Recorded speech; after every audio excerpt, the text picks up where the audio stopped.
So him saying that is just arrogance, and people just be talking sometimes. People be smoking something sometimes. Go ahead, Brother Nathaniel. Okay, the point is this.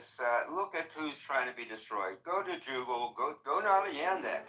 Put in white couple with white children. You're not going to find it.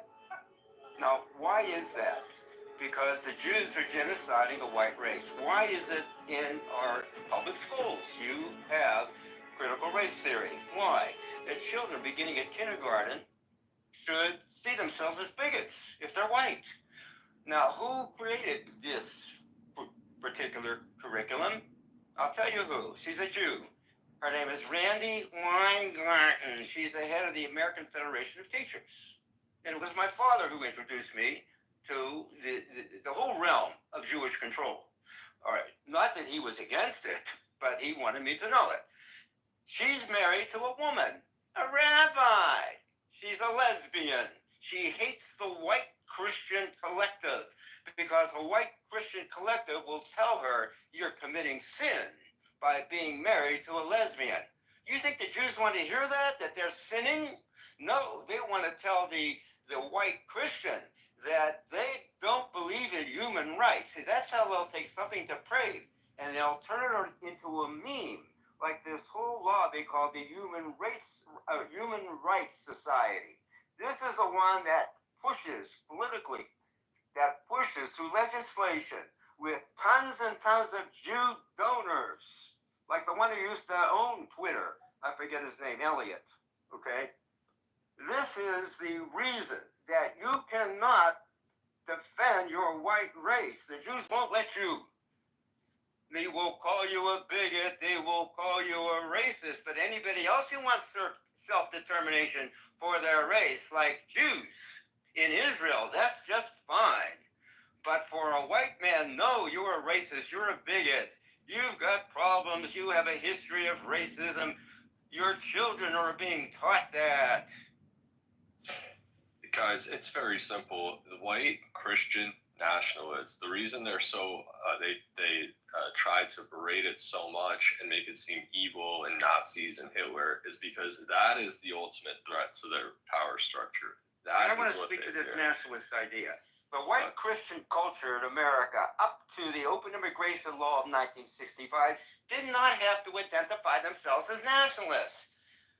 It was a nationalist realm. It was white Christian culture. It was a white Christian consensus. Yes, the Jews started subverting it with the Federal Reserve Act of 1913. They knew little by little they would take over the WASP, the white Anglo-Saxon Protestant. So the white culture, the white ethnic, ethnos means American. It doesn't mean race. So the white racial ethnic American was always nationalist because it was a consensus. And I always say to people, you're not white. You can't speak for the white people. Listen, I was born in 1950. This was 99.9% white. It was 99% white culture. It had a 99% white Christian worldview of right and wrong, of a common language, of a common outlook, of a common worship, of a common ethic, of a common trust society. If you dropped your wallet somewhere walking downtown, if you dropped your wallet in the grocery store or supermarket, you knew you were going to get that wallet back.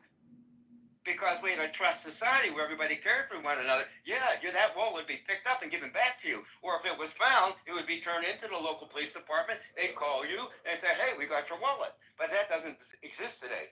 And the reason it doesn't exist today, the main culprit is the Open Immigration Law of 1965.